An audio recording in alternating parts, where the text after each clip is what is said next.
3 years ago.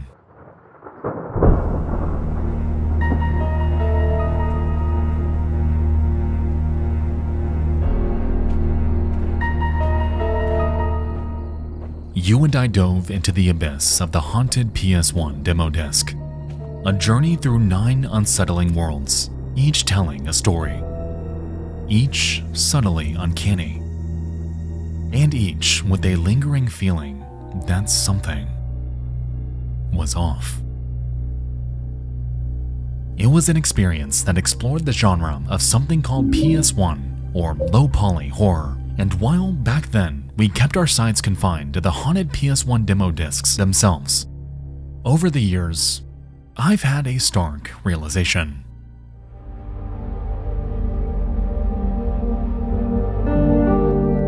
Game after game after game exists out there, emulating the exact feeling of dread that was inflicted upon us by haunted PS1 and the aesthetic from the PS1 era of gaming.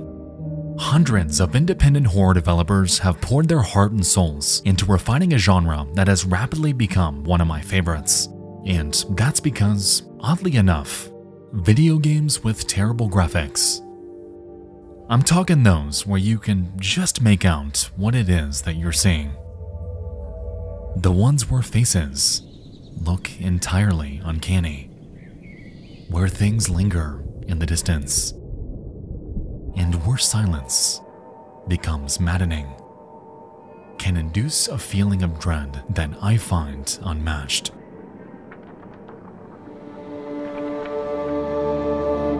If you can't tell by now, I have an intense love for horror games, and so I figured tonight, why not do it again? This time, I've played through quite literally hundreds of itch.io and Steam horror games, and have done the impossible task of compiling just 5 that stand out to me.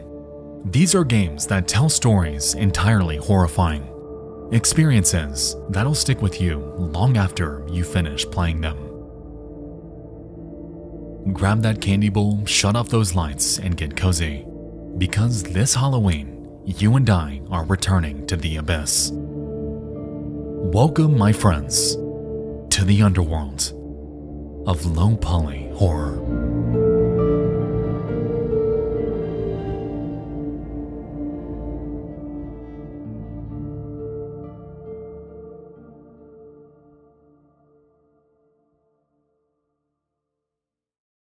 We'll return after these messages.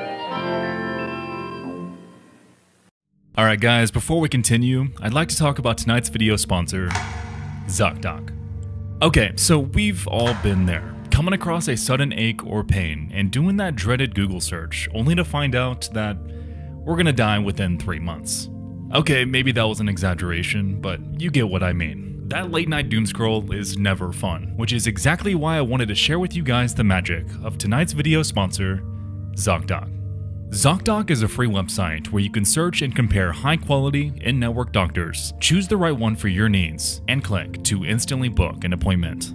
From mental health to dentistry, eye care, skincare, and everything in between, ZocDoc makes it easy to book in-network appointments with over 100,000 healthcare providers, saving you the time and stress that you'd otherwise get from calling doctor after doctor, trying to find if they're in-network and have availability anytime soon. With ZocDoc, you can filter for doctors by insurance, location, and specialties, and see reviews by verified patients so you can choose the best, most convenient care for you. When you've found the doctor you need, you can see their actual openings, choose a time that works for you, and instantly book a visit with just a few clicks, typically within just 24 to 72 hours of booking. So stop waiting, stop guessing, and start getting the care you need. Go to ZocDoc.com/Nexpo to find and instantly book a top-rated doctor today.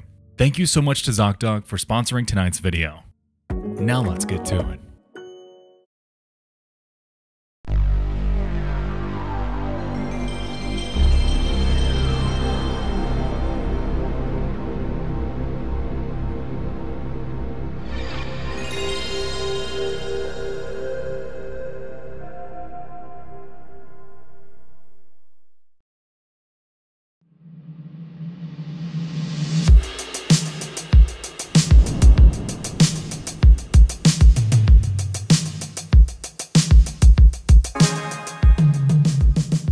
Visit the town of Babdi, a forsaken district in the outer ring of the megalopolis.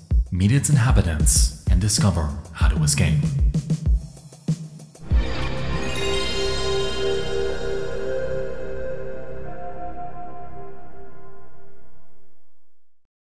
You know, it's not often when a game comes along, almost perfectly emulating a nightmare.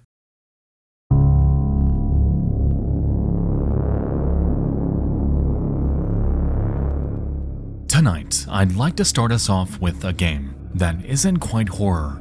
However, it instilled something in me that I can't quite conceptualize. It's a world so dead, yet oppressive. A space devoid of any semblance of authority. However, constantly, I feel like I'm being watched. Welcome, my friends, to Babdi.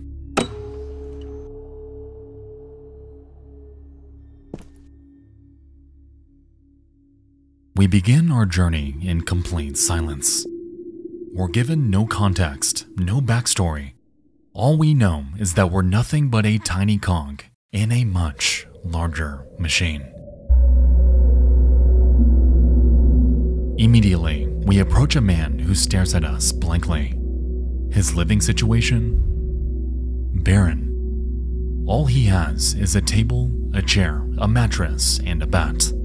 A cold, depressing way to live. Next door, a man sits at a table, staring blankly at a wall, and behind him, another woman sleeps on the floor. The man explains that he's soon to escape this place. He has 2 tickets, one for him and one for his wife, and they're going to be taking the next train out of town. Nothing else is explained, and frankly, we have no idea why we're even in here. As we make our way out, we run into another man standing by the elevator. Here, he gives us some more context about the tenants in the previous room, explaining that his wife is asleep because she's sick. His wife is sick. He needs to leave the city by train. He has tickets to leave Babdi.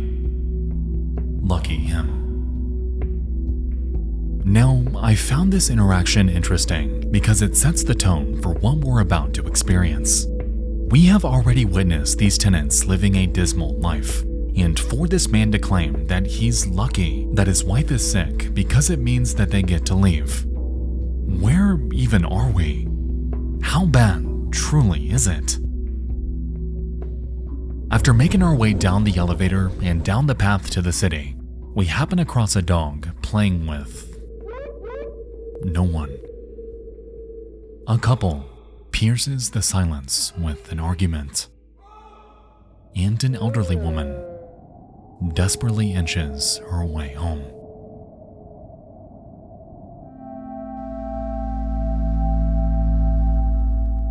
In the town of Babdi, there is no one around to help.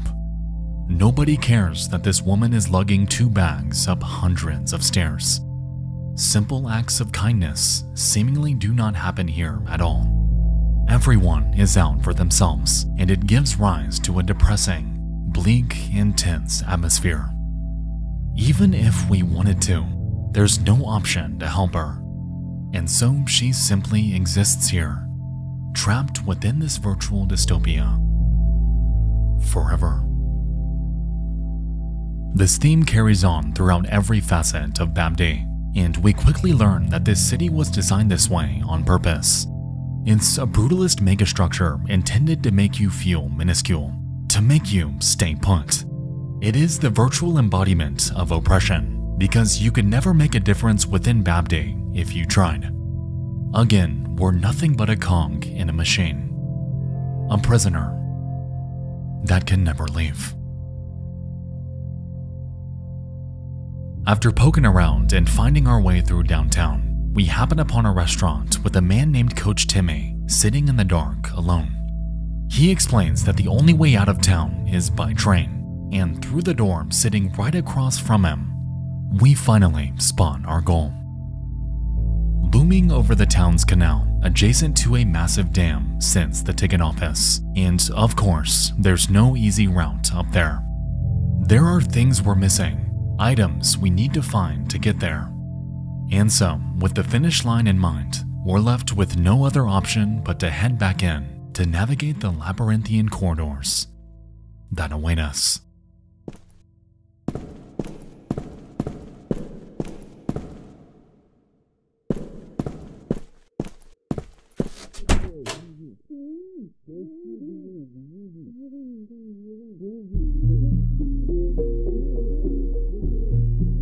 As we explore, we begin to encounter people in wildly different stages of their lives. A tenant flees when hearing the sound of footsteps. A girl stares blankly outside of an abandoned church. A group of teenagers make the most out of their situation, dancing their lives away in a sewer removed from everyone else. And strangest of all,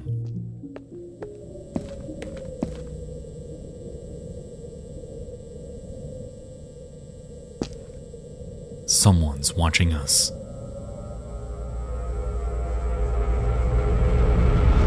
We make our way back down. This is the only person so far that doesn't look like they're dead inside. After finding a leaf blower and learning that it helps us fly, we scale her building and navigate concrete beams jutting out of its walls. We're actually getting somewhere here, and maybe, just maybe, we can save the others, find some extra tickets, perhaps get that elderly woman out of here. The possibilities are endless. So let's see what she's got.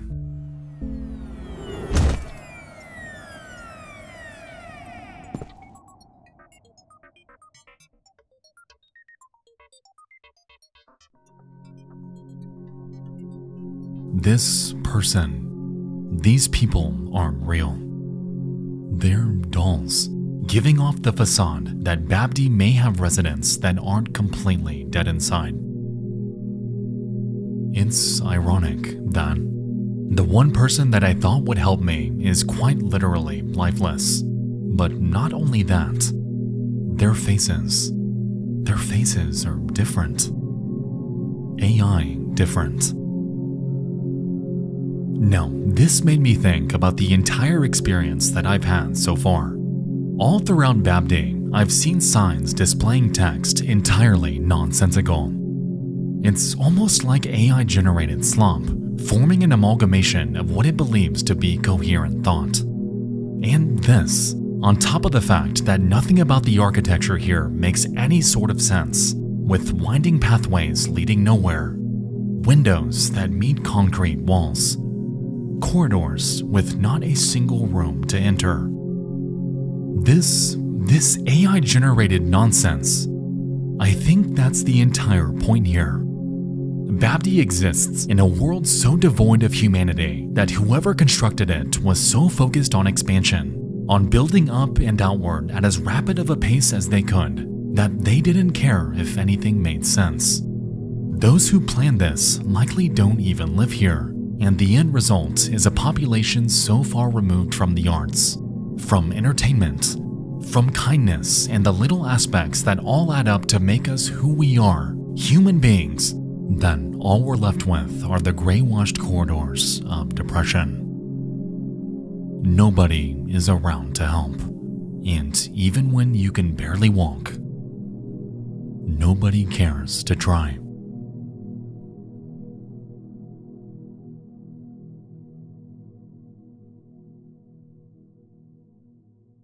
With our leaf blower in hand, we make our way back to the canal and up to the ticket booth. Finally, we can make our way out of here. And so, we head in, find the ticket master, and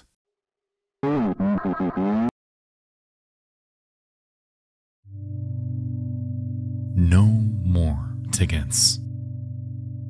Cold. Insulting, even. We head out, hopeless on ever escaping. Well, that is, before we spot someone in the distance.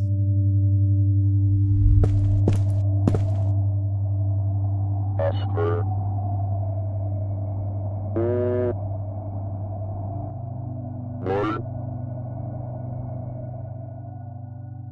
woman from the beginning of our journey is dead, yet instead of telling us to give our condolences, all we're told is that we can probably have her ticket. I mean, this helps us, sure, but a woman died. Cold. We return to an apartment now infested with flies. The woman's corpse lies exactly where it's been the entire time, and from here, we're given the ticket. We make our way down and catch the train, and at last, finally escape the clutches of Babdi.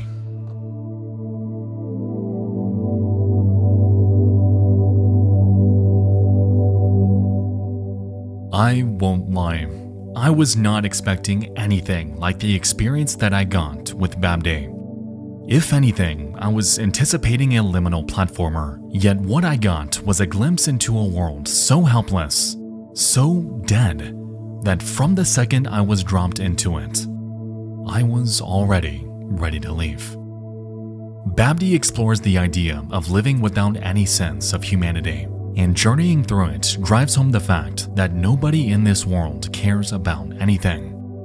Their life situation is terrible, yet not a single person makes any effort to change it.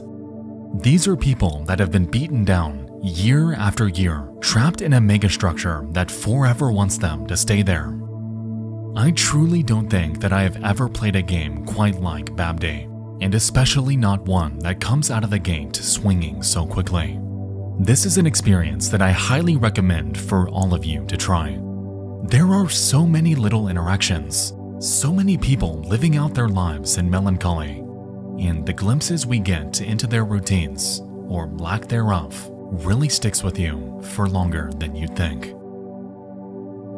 In this world, you are an outsider, yet considering what they're eternally confined to, I think that's something I can live with.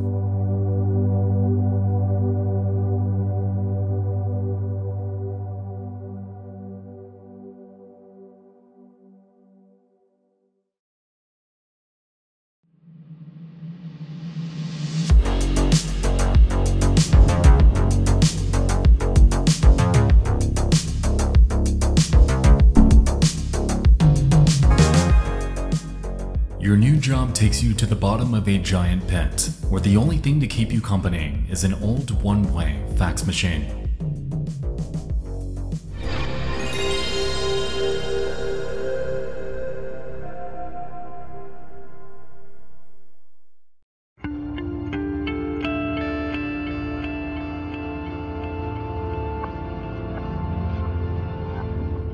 Welcome to Descending, a narrative-driven psychological horror simulation by a developer named Leth. In the game, we take on the role of a drill operator heading into the depths of a massive underground cavern. As we approach the bottom, we discover our living quarters. However, upon jumping out and approaching,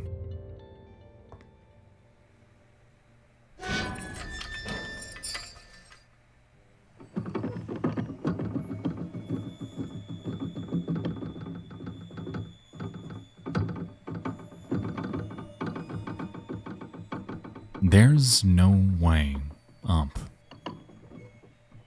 Not a problem, though, because we can always call.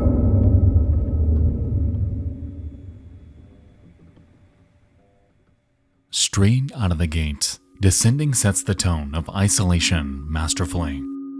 If we ever wanted to, if something goes wrong, if anything is down here with us, there is no way to call for help.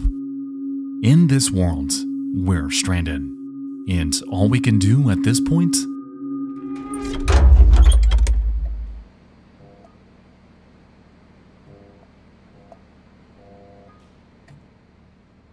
After heading into our living quarters, we're greeted with the monotonous glow of fluorescent lights, compounding an environment equally depressing. Documents litter the floor around us. Propaganda posters about our work are haphazardly plastered all over. And there's an eerie silence, broken only by our own actions. Our future is below us, our company claims. And so, with nothing else to do, we grab our instructions from the printer. Welcome to your new position as a drill operator. You will have to meet the quota of drilling distance every day. Please punch in using the provided passcode and familiarize yourself with the control panel indicators. Well, alright. Sounds simple enough.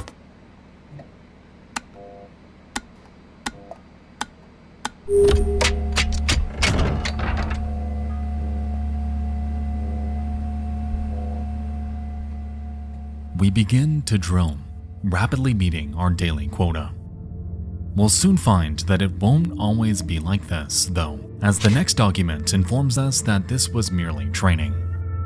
For now, we're off the hook. Our bedroom is open, it claims. Go to sleep.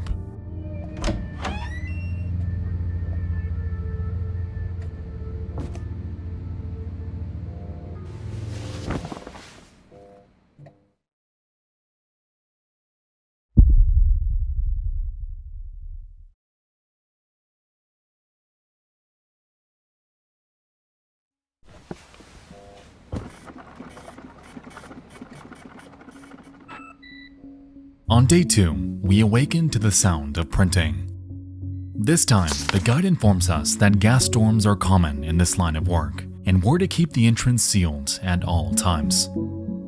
Below it, another code. And so we get to work. As the storm wreaks havoc, we're informed of another mechanic, this time centering around the drill's batteries. We're told that once it runs out of power, it's our duty to grab one from the battery storage and descend it down the borehole. With this, we follow our instructions, grabbing a battery from the dispenser and making our way down to a newly unlocked area, revealing a massive drilling machine. We make our way to the borehole on the left, attach our battery to the crane, and send it down. And hell yeah, I think we've got it. Wait.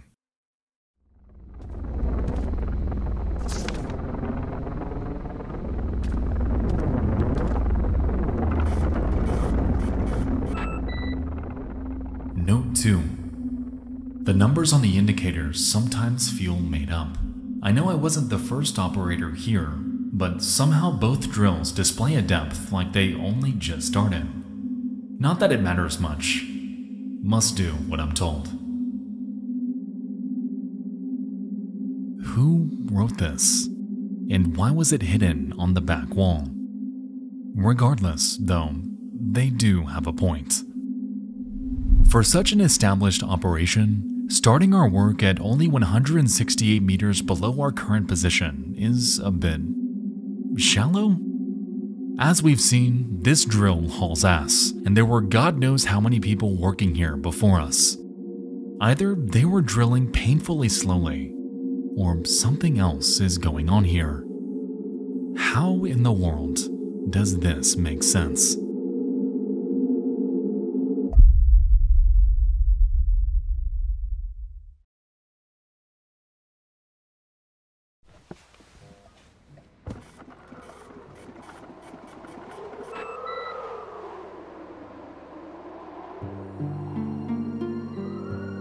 On day 3, we're informed that corrosion can give rise to what are called breaches that allow harmful gases to enter our quarters.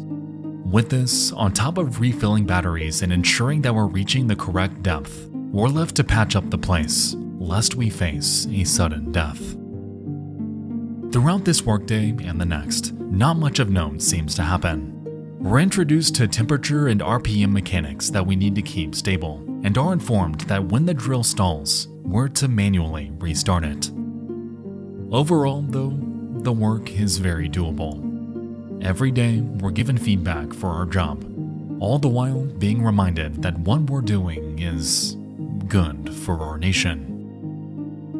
And, you know, this really makes you wonder. Everything so far has been kept in complete secrecy. Things like our starting depth don't exactly make sense. Where were the holes from the previous gas storms anyway? Who wrote this note? And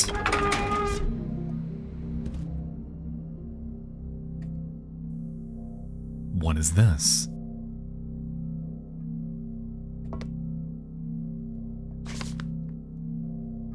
Hey Iron, hope you're doing okay. They told me that your contract was extended, so you won't be back for a while. That's awesome. We're all waiting for you to come back a hero. Your sons say hello. P.S. Keep this message hidden. I'd like to keep my job. Also, I heard the management was very angry that you drew something on the water cooler, so maybe cover it up. Iron is a name that we do not recognize, and as far as we know, there is no trace of this person anywhere down here. Strange. We make our way in before finding a note on the water cooler. Upon removing it, we find that it was concealing a code, 4124. We scour the corners for any inkling of what we can use this on, and as fate would have it, discover a safe locked behind 4 digits. So let's give it a go.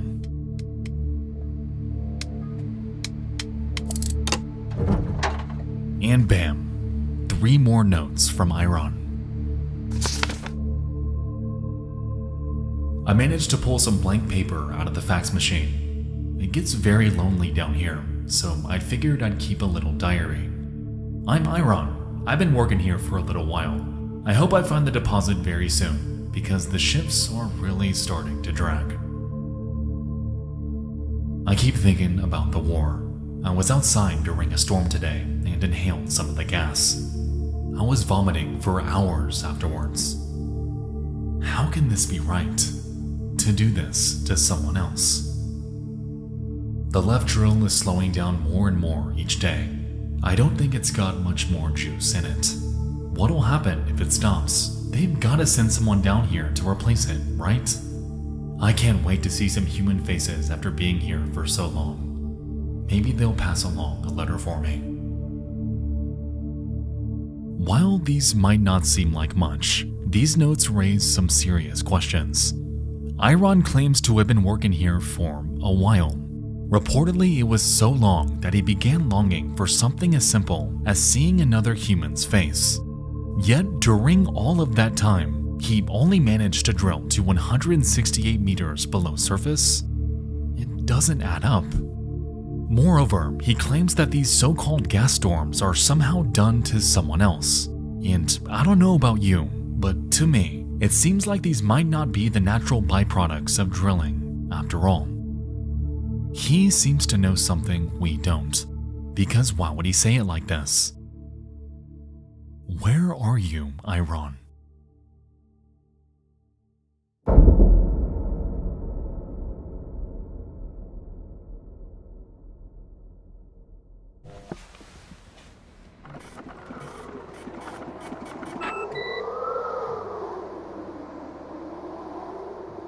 It's day 9, and there is still no trace of Iron. We wake up and grab the note from the printer, thanking us for our service to the nation.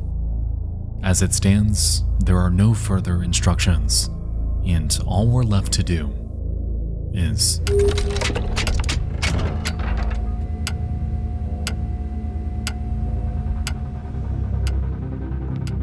another gas storm approaches, and breaches only become more common. We run around, patching holes while simultaneously watching the drill's battery level, temperature, RPM, and depth. Things are becoming overwhelming, and what started as something so straightforward is now becoming a chore.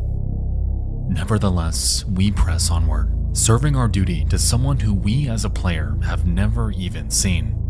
However, as we do,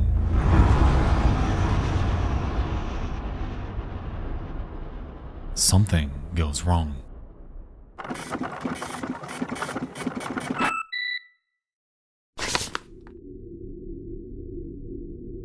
Management informs us that our drill has suffered a catalectic failure, a term that makes no sense in the context in which it's being used. Regardless, this calls for a manual repair, and so we're directed to head down the borehole by elevator. Downstairs, we grab the elevator and attach it to the crane that we've been feeding batteries to this entire time, before we jump on and down. Down we go.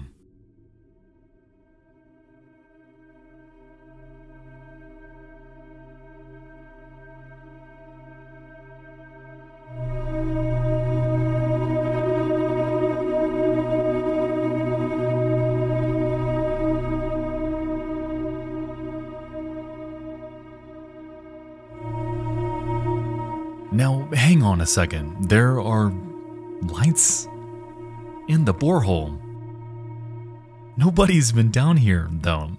So how is this?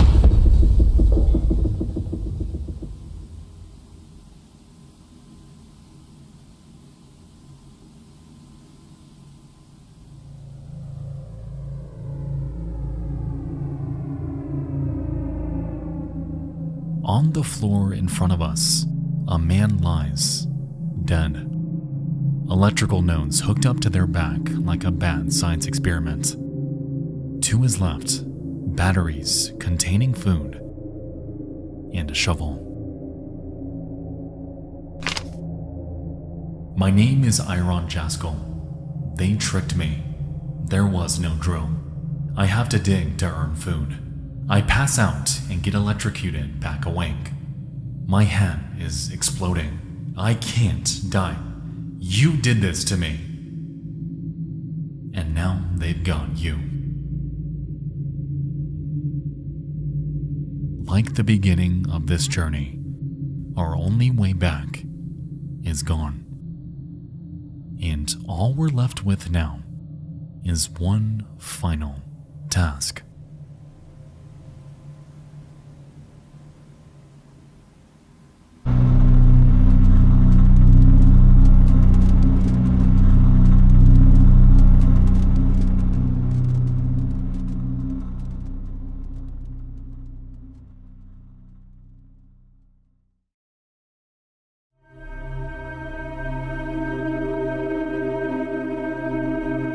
This entire time, we weren't controlling a drill, and none of what we thought we knew was real. The war, the work, our duty, all of it was a front, covering up one of the most inhumane experiments you can think of. Iron Jaskell was, at one point, just like us. A man sent into the depths to make ends meet for his family.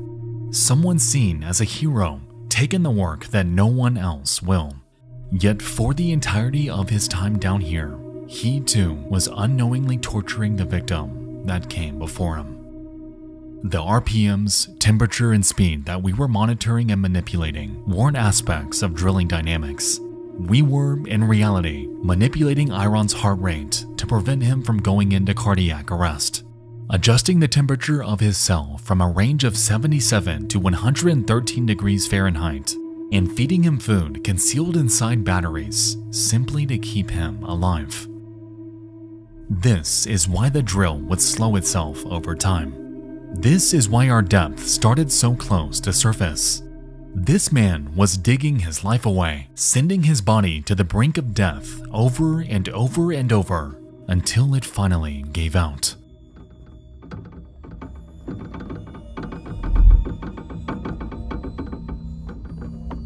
You know, we didn't know it yet, but from the second we stepped off of that elevator, we were already dead. A hell covered in rust and dirt that we would never, ever escape.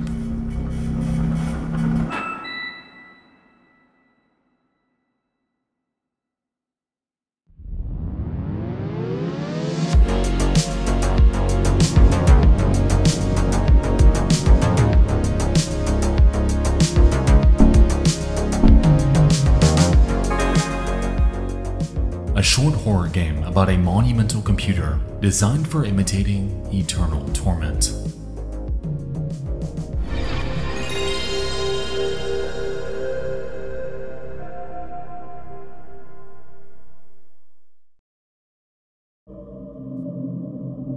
As far beneath Hades as heaven is above earth, construction began on the foundation of a great computer. Decades later, the first reality of eternal torment was imitated by the machine. The year is 2009, and the Tartarus engine was created. Time passed.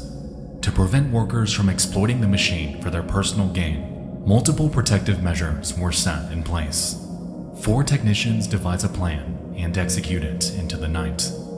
There is no such thing as absolute security.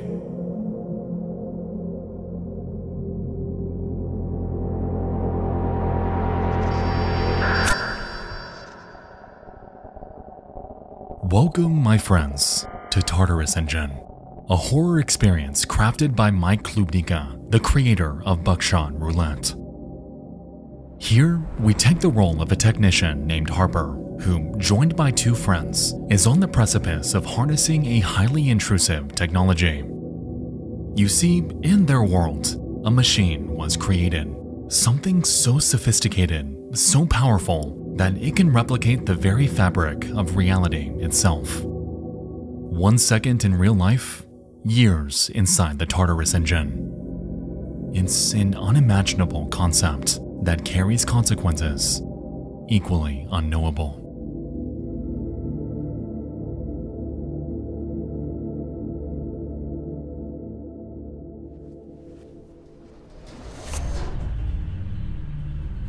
At the outset, we find ourselves in an elevator with our 2 friends. We're thrown right in the middle of a planned hack of the Tartarus engine, requiring us to infiltrate the prison it's being stored in. To do this successfully, though, we're gonna have to keep our cool. So hopefully, they don't screw this up.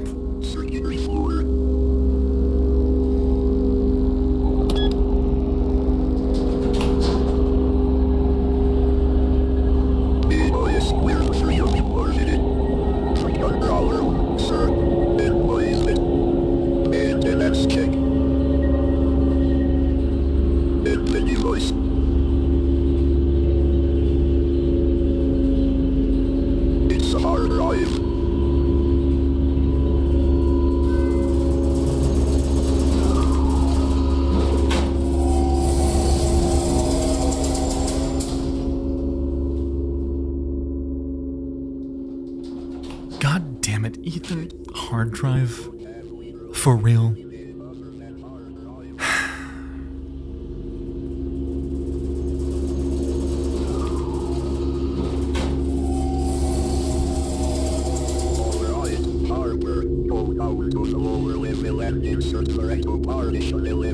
Meanwhile, we'll get everything set up here and keep it short. You don't have much time.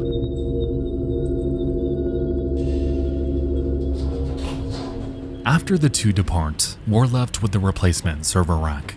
We're informed to head to the lower level to install it. And so, we pick it up and await our destination.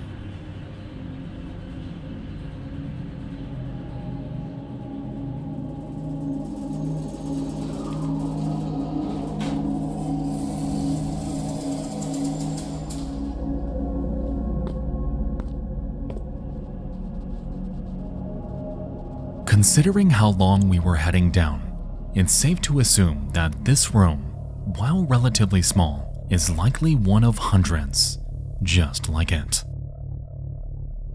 Before us are the end-user contraptions that make up the Tartarus engine, and sprawling like an alien parasite, its rusted arms jut out from its core, staring its users in the face. These people, these prisoners, are completely comatose. They can't move, they can't think, and while inside the Tartarus engine, every facet of what makes them human has been torn away from them. You know, we've only been here for about 30 seconds. However, to them, it's been 50 years. Entire lifetimes in which you cannot die or escape until someone external pulls the plug are taking place right before our eyes. It's a torture that I cannot even comprehend, and who knows what this machine has their minds doing. What real prison these people are eternally confined to. At the back of the room is a map, cementing the fact that this room, indeed, is one of hundreds. We are barely in Sector Maverick, with God knows how many floors above us. And in my opinion, oh shit, I forgot we're on the clock. Our friends told us to be done by midnight, and we're running low on time. So let's get this done.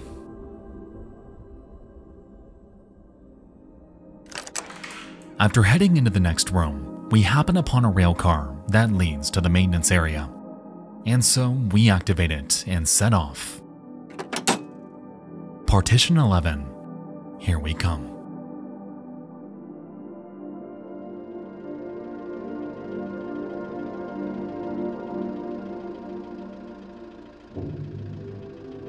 If there's one thing I've learned through playing Mike Klubnika's games, it's that he has a very refined talent for making you feel minuscule. This place is so incomprehensibly large that you cannot even formulate a frame of reference as to how far it truly goes. For all we know, this place is endless. A horizon non-existent inside its walls. Once we reach our destination, we get to work, unscrewing the bolts, removing the rack, installing the new one, and booting it up. We don't quite know what exactly it is that we're doing, but we have this lingering sense that it's wrong.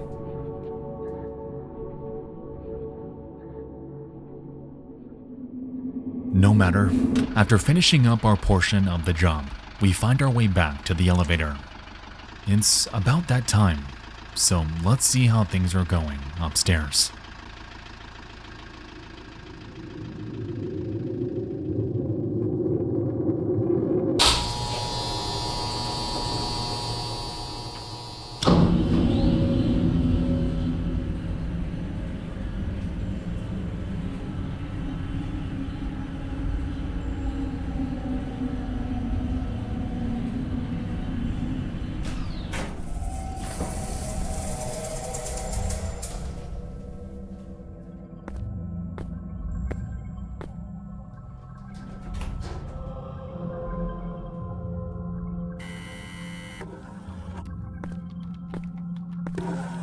Harper, we are about to calibrate the device in a moment. There isn't much time left. Strap yourself in. Alright, so let me get this straight. We are about to willingly sit ourselves down, strap ourselves in, and hand every semblance of our human autonomy over to someone who we as a player barely know. A device constructed with the sole purpose of psychologically tormenting its victims. A device capable of imprisoning you for what you'd perceive to be forever. What exactly are we doing here? With nowhere to turn, we have no choice but to strap ourselves in. To be fair, our friend seems to know what he's doing. I mean, Buddy's locked in here. So, I guess, alright. Here goes.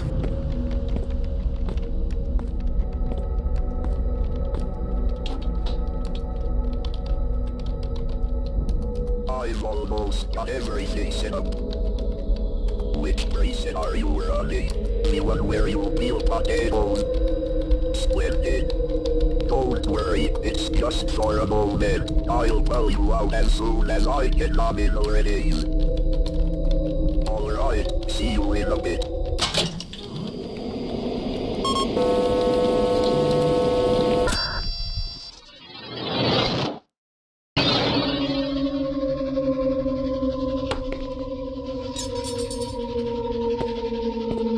I don't understand.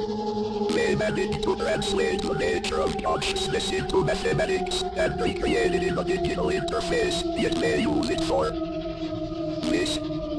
What even is this? We learn that the Tartarus engine runs off something called presets, or realities pre-coded for its victims. And perhaps that's what we're doing here. Finding one.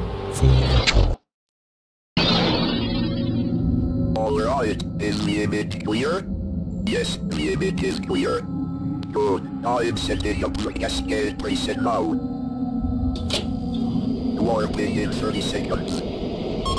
Cascading the empty image itself should exponentially increase the 1.2 factor of time dilation. Our consciousness will be stored in thousands of empty void branches until we reach the final layer. There, we will have all the time in the world to craft our perfect presets. How long did it take you to write the code? I did not write it, I found it.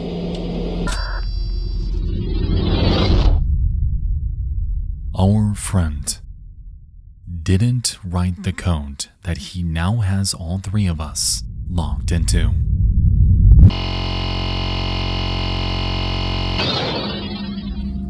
Did it work? Shit, it said, right where each form keyboard. Why, I can't move. I forgot to disable the auto.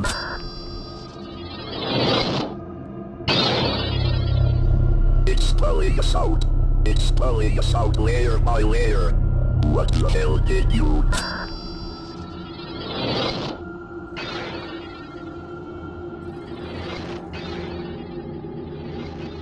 Layer by layer, a reality inside of a reality inside of a reality. Fractions of real-world seconds becoming centuries.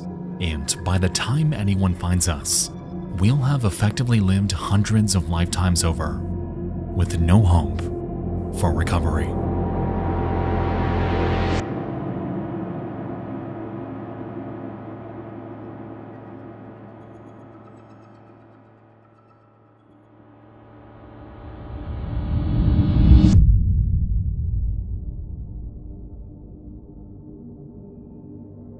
The Tartarus engine explores the concept of hazardous technology and its relationship to humanity.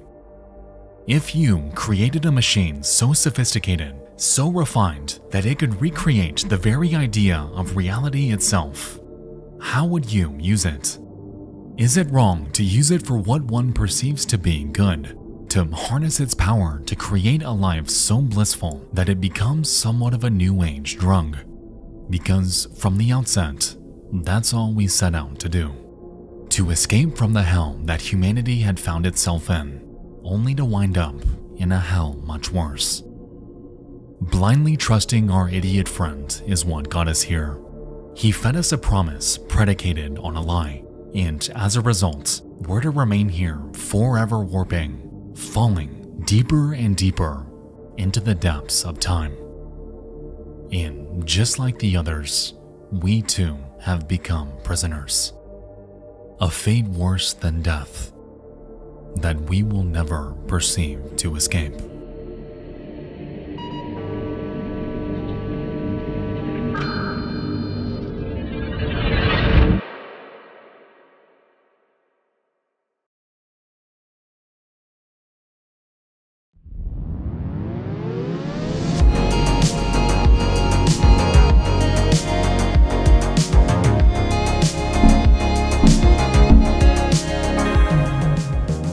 A short stop-motion archaeology horror game where you have to study an ancient artifact and discover its dark secret.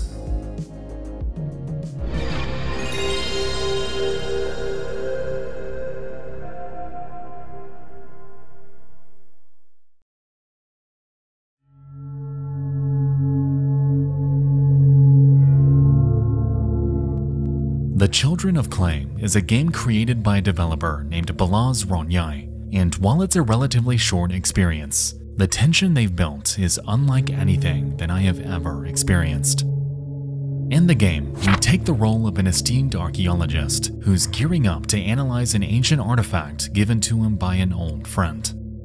He claims that recently, the two were involved in some sort of caving accident, and the sheer thought of it sends chills down his spine. Regardless, he needs to focus on his work, he claims, and so we're left to get started. Our examination takes place at our desk, hidden away at a remote location in the Ural Mountains. Our research books, a candle, and a box of matches sit to our left, while our compass and a notepad are to our right. Dead in front, a magnifying glass, and the star of the show, our clay statue. With no instructions, we're simply left to figure things out on our own, while this distorted, warped figure stares us down with hollow eyes. It resembles a human face, we claim. So let's examine it. We rotate the figure, uncovering other features hidden around it. A tail, some sort of metal plug, and a set of symbols. Now, the central mechanic of the Children of Clay involves manually researching through our textbooks. We can utilize specific keywords like clay, metal, symbols, what have you, taking us to their respective pages with further information. We decide to hone in on the object lodged in its back and look up metal, learning that the most common types found in archaeological sites involve iron, copper, lead, tin, zinc, and all of their alloys.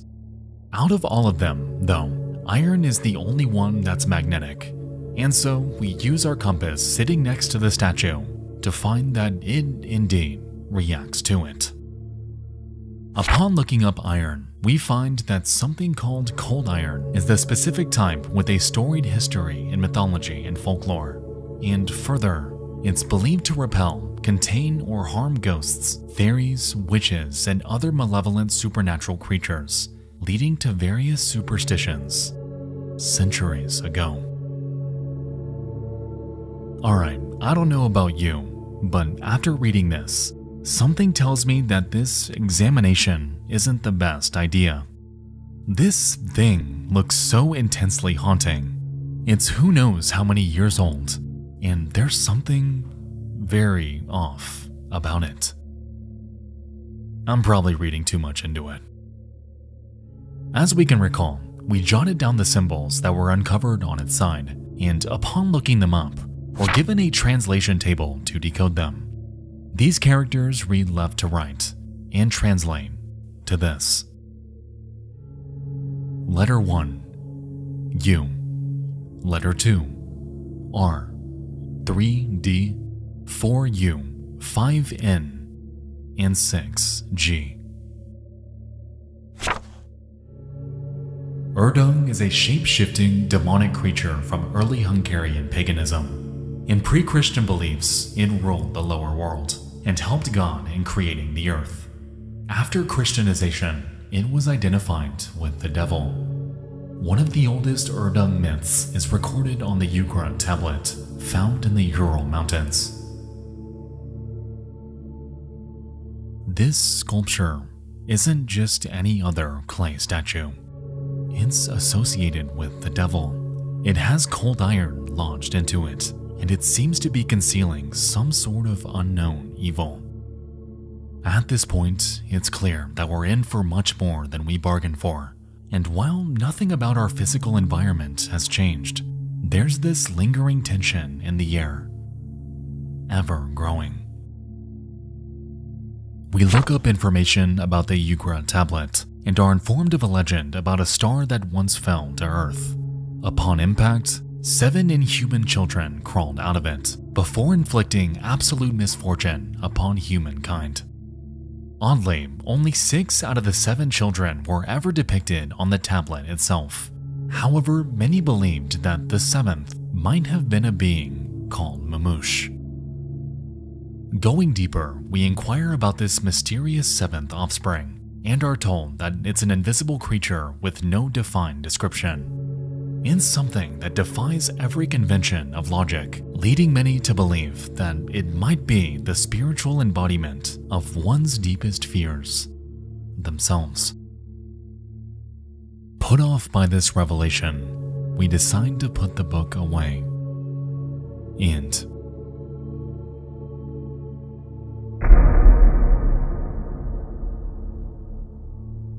somehow, the artifact had turned itself to face us, and even stranger, a black liquid now bleeds from its eyes.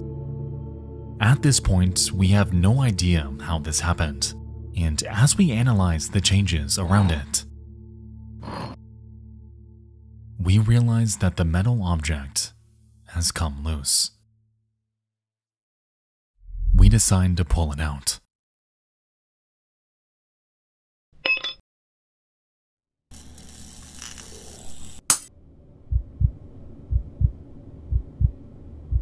It extinguishes our light source and any flame that comes within proximity to it. And upon examining it once more,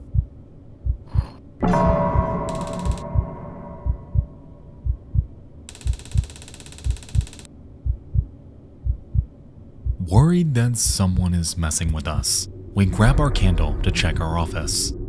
As we can see, it's shrouded in complete darkness, and upon exploring, we happen upon artifact after artifact, all equally horrifying.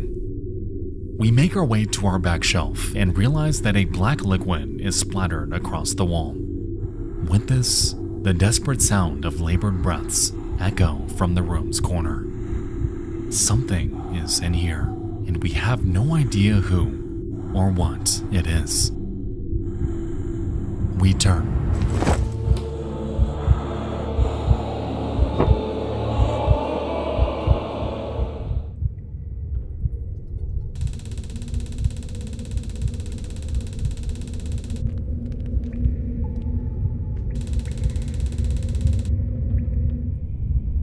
In a desperate effort to get away, we drop our candle. We cannot see a thing and are left to navigate by touch. We reach out, arms swinging in a futile attempt to orient ourselves, and for a second, it feels like we might be making our way out.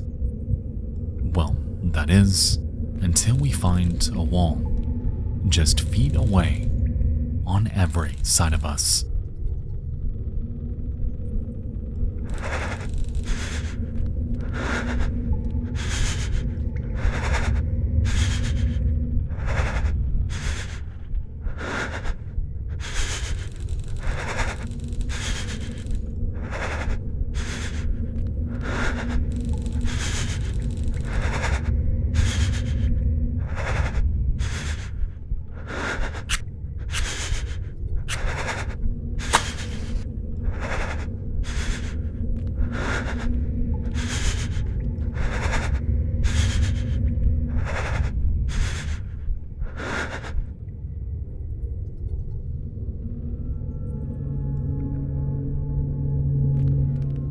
Excerpt from the newspaper article titled "The Children of Clay."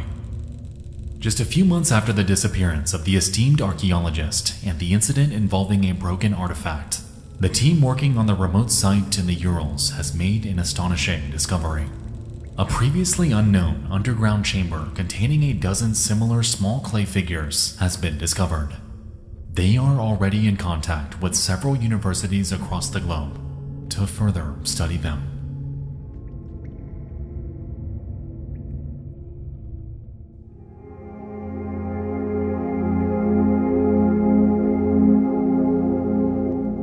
The Children of Clay is genuinely one of the most haunting experiences that I have ever played.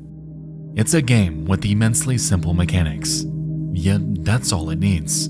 A vehicle to place you in the shoes of an archaeologist to solve a mystery kept hidden for centuries. What we thought to be just another clay statue wasn't what it seemed at all, and as a result of our own curiosity, we had unknowingly unleashed a demon right into our own office. Mumush, the seventh child of Urdung, is the malevolent manifestation of one's deepest fears, and when it comes to us, it seems like that fear was claustrophobia, an eternal fate of stone walls and panicked breaths, with no one around to save us.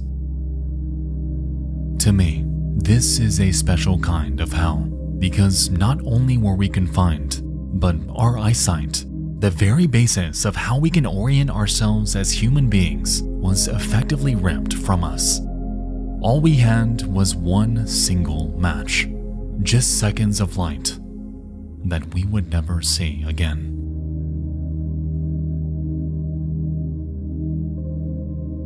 The Children of Clay is up there as one of the greatest short horror experiences that I have ever played. And if this developer ever tries their hand at another project like this, trust me, I'll be waiting with open arms.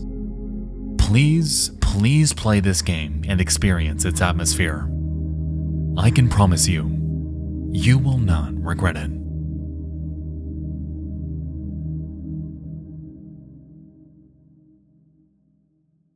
Psst. Psst.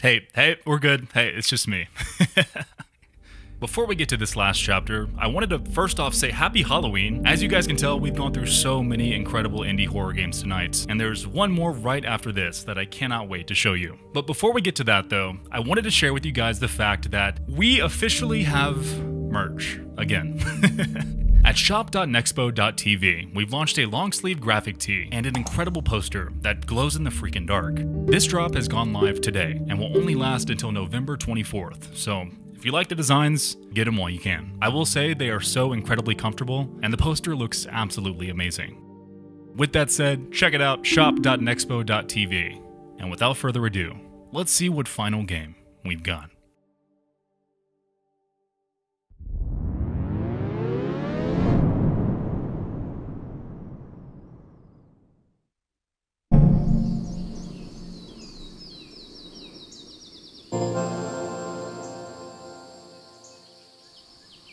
The sun is rising. There's not a cloud in the sky. Truly a wonderful day to be a horse.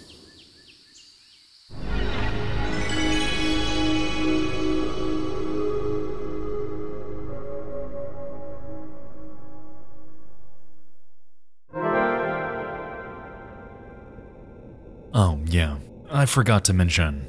Tonight we've got a special surprise. Yeah, so, remember Enigma Studio? Mothered Enigma Studio? The masterminds behind Echostasis and the absolutely insane storyline about AI-generated worlds and humanity's fall to algorithms, Enigma Studio? Yeah, they're back. Surprise!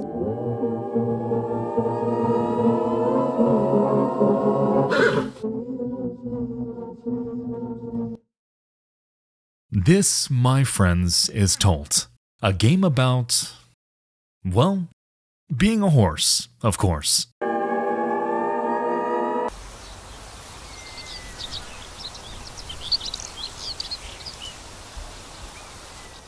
Set within a graphical mishmash of an early 90s edutainment game and a low-poly 3D world, we awaken in a stable as a horse. The world around us? Quiet, serene, perfect. As we gather our bearings, we head outside to find someone awaiting us, named Horace. Turns out that he's our best friend, and he's so glad that we're feeling better because he's got something to show us.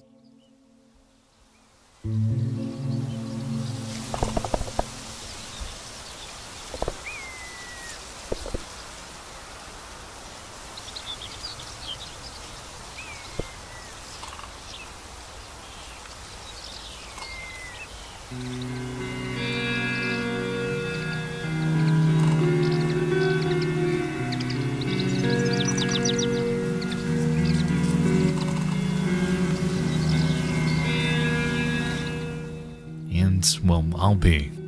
It sure is a damn good day to be a horse, isn't it? Horace invites us down to the fields where we meet his twin sister named Holly. And just like him, Holly's ecstatic that we're feeling better. She explains how there's so much that we can do now, like hanging out and eating grass and running around and...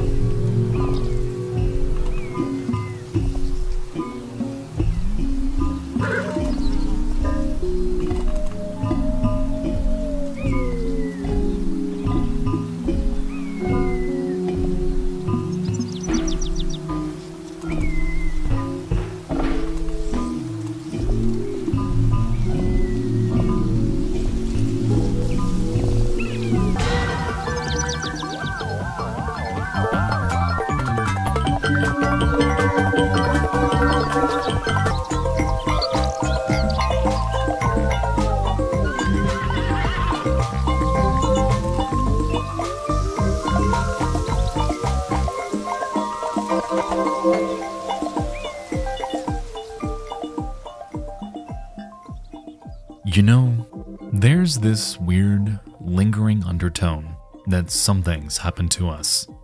Something off-putting that I can't yet pinpoint. Holly informs us that we should talk to the others. However, before we do, there's something she has to tell us. It's a very special secret that she can only share in the woods.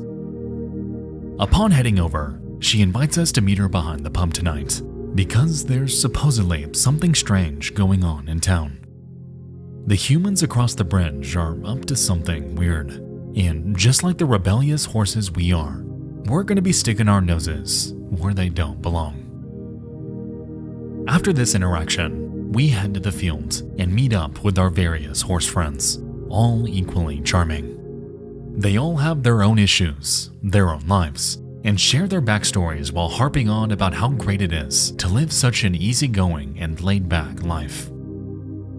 Curiously, though, while everyone mostly has something unique to tell us, there's a common theme that repeatedly comes up.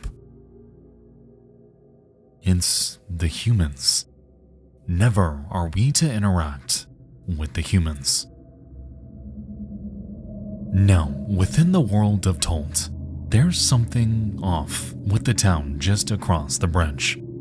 The people here contrast completely with the lively and upbeat existence our horse friends exhibit. They sob endlessly. They warn us that something's coming. They ask us if anything about today specifically feels different. And the sign to their village doesn't fit at all with the themes we've become accustomed to so far. Behind the facade of open pastures and a perfect life, something here is very wrong. And as long as we stick to the status quo, being a horse and nothing more, we will never know what exactly that is.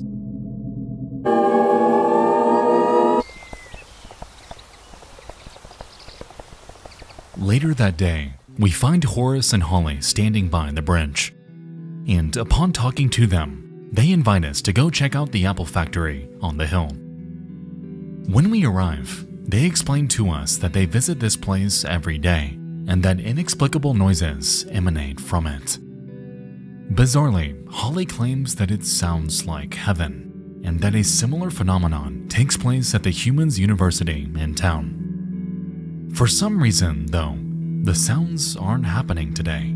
Coincidentally, the one day that we're awake and ready to hear them. And so, they decide to head back down and again invite us to hang out in the field.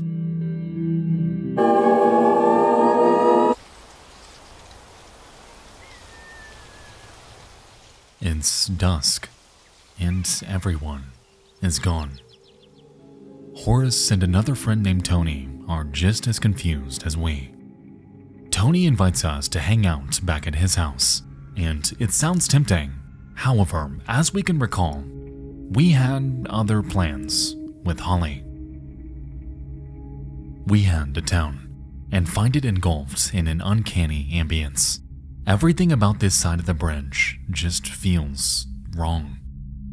Nevertheless, we find Holly behind the pub and ask her what's up, to which she explains that her plan is to break into the Humans University itself. The place with strange noises, the space in which horses do not belong. We follow Holly through a secret gap in the fence, an unsettling feeling boiling over in our mind as we take each passing step.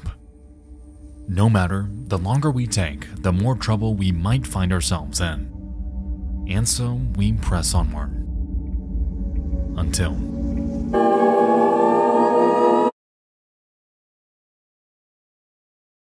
It's night. Dead silent. An encroaching darkness intrudes on our field of view, only allowing us to see feet in front of us at a time. Holly is gone, and so we're left to explore this building alone.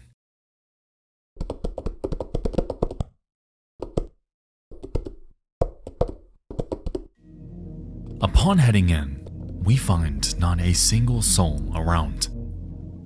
There's no furniture, no books. Nothing about this place looks anything like what you'd expect from a school. As we continue to explore, we find that the staircase is concealing a secret path downward. And so, reluctantly, we make our way down to find... Who the hell are you?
God damn it. Typical. So yeah, as it turns out, Holly's bright idea was to prank us with this human friend she made, named Billy. The dude is a bit of a nut, but overall, he's thankfully not a threat. After this exchange, Holly invites us to continue exploring the building and heads upstairs. However, before we follow her, I wanted to point out something odd. There's this inconspicuous brick wall plastered at the rear of this room. Something that we notice was recently poured. This structure is fresh, so let's keep that in mind. We head upstairs and find Holly in the back room, and upon talking to her, we find that, god damn it, Billy's up to his antics again.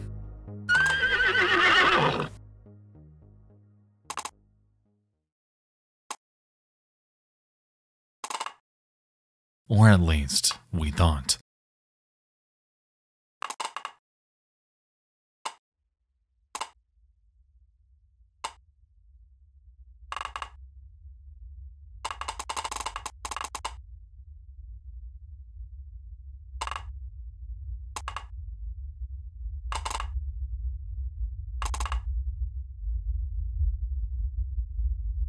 We agree not to look. However, you know that we're going to anyway. We can't let our curiosity go to waste here. And so, just a peek. Oh my god, a fucking floating face is chasing us. And all we can do is run.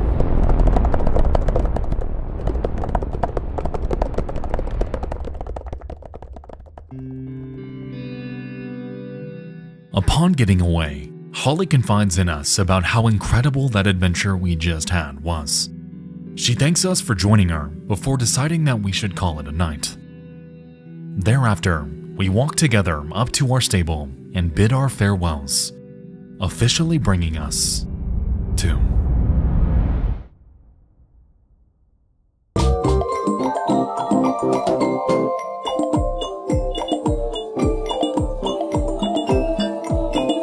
the first ending in our adventure.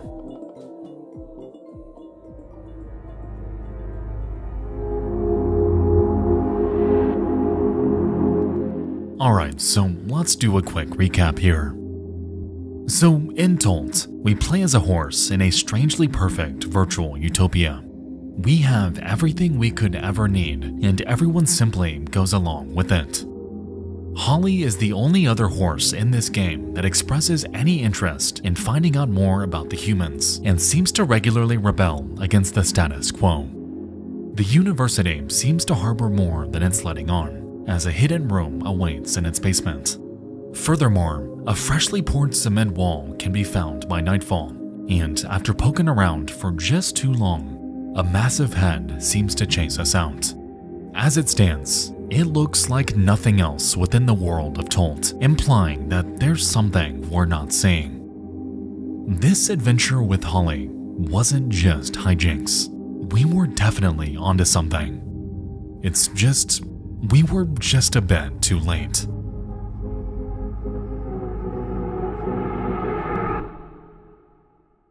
So let's try something else.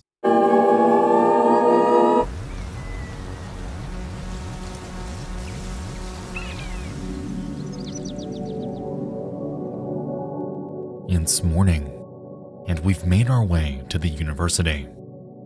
Emanating from it, the mysterious sound of heaven that everyone's been raving about. We're alone this time, but we've got to see what's in that basement.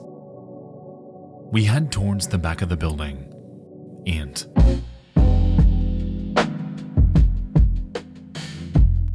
a strange warning interrupts our view. Always remember, the horses enjoy straightforward lives, preferring to spend quality time with their friends. As such, the horses do not concern themselves with the dramatics of humans. Interesting. PSAs like this, obstructing our entire perception of the world we currently exist in, is a bit meta? Too meta, in fact. It makes me wonder what our role truly is here. Not Spark. Us. We continue, making our way down to the basement. Before.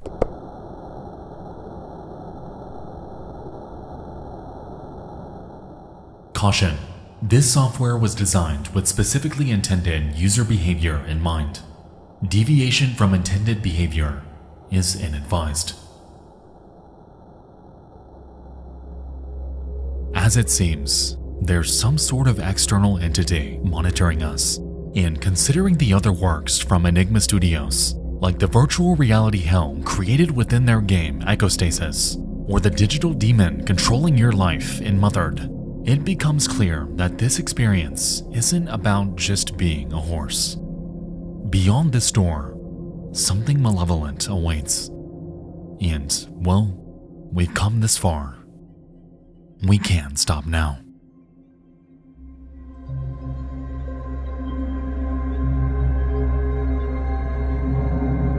After passing through, the game fundamentally changes. We now observe this world with a fixed camera, like an onlooker, detached from the character we've been controlling this entire time. We make our way down the corridor and happen upon a massive staircase, leading us into a room with humans. Strangely, nobody here makes any effort to acknowledge you, as they're so fixated on what's in front of them. Whatever it is, they seem to worship it, and upon getting a better view, we find that it's shaped like an apple. What in the world is this? At the back of the room, we find another human sitting at a computer. To his right, a massive switch. And so, of course, we flip it and set in motion a ritual that we can hardly comprehend. Upon approaching the center of the room, we find 3 phrases on the floor. Holly must, know Henry, and says hello. We tell the man at the computer, who inputs the phrase, and thereafter, the world as we know it completely breaks, and everyone meets a sudden death.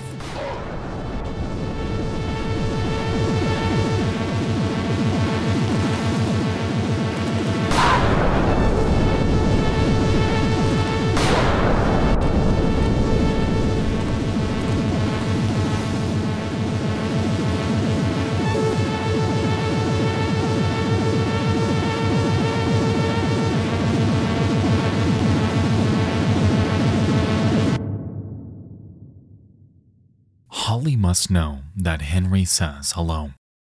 A phrase so simple in meaning, yet enigmatic in context. Who is Henry? And why does something so simple have such a profound impact on their lives?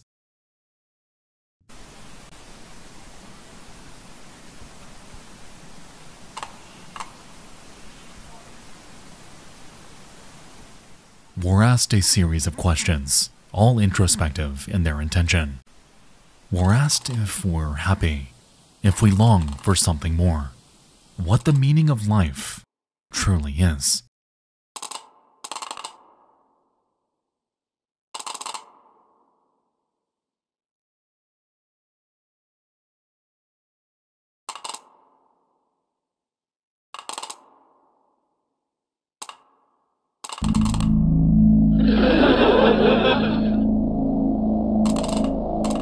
We're questioned on our fear of death and our drive for knowledge. All the while, a low-fidelity laugh track reacts to our answers, like a TV show being broadcast to the world. And after inputting our answers, we make it to one final question.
We return to the computer room.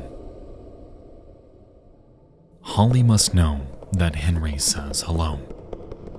Holly must know that Henry says hello. Holly must know that Henry says.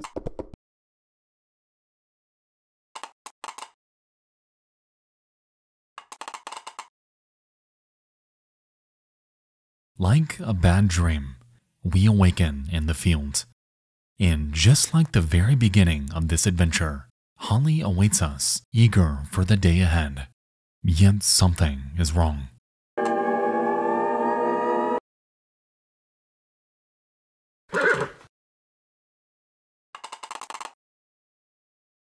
And with one last question, she inquires on if there's anything we need to tell her.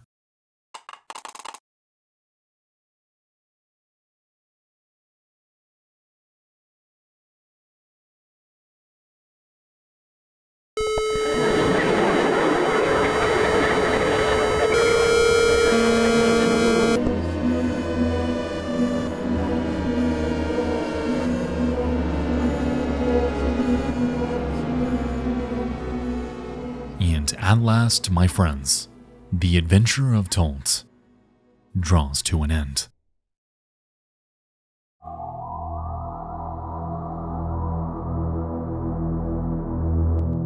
This demo, contrary to its outward appearance, is one of the most intriguing pieces of media that I have ever played. This game isn't about being a horse. It's not about making friends and running around. Nobody inside this world knows what the hell they're doing here. The horses, the humans, everyone is trapped here, confined to serve a digital god that they cannot even conceptualize. The threat lingering over this world is so unhinged that on a dime, your entire existence can be wiped, only to be reset and dropped into it all over again. This is why the humans are so sad, so scared. They know the hell that they're eternally confined to, yet they can never tell us, because we're a goddamn horse. At this point, we have no idea who Henry is or why his message impacted Holly so badly. However, if you ask me, I think that this person might be the digital manifestation of sin itself. Because of our own curiosity, we figuratively bit the apple, corrupting our innocence, ruining our easygoing lives, and unleashing evil straight into our virtual world, once perfect. That is why Holly was so interested in the Apple Factory. That is why she claimed that it sounded like heaven. She was so intensely curious, but behind those gates, it wasn't heaven at all. To be honest, I could go on about this game for another half hour. However, I'm going to leave you all here. Please give Tolt a try and check out Enigma's other games while you're at it. If you're up for a haunting interconnected narrative with audio-visual presentations that break every convention you can think of, trust me, you'll enjoy your time inside their worlds. Tolt, as we've seen, is much more than meets the eye. And who knows what answers the full game has in store for us.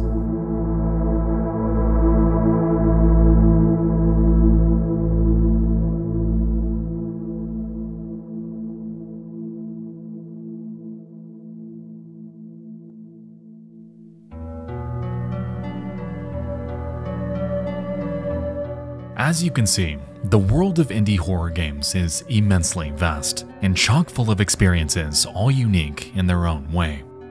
Tonight, you and I took a journey through 5 hand-picked, eerie, and haunting short-form video games that I found around the internet.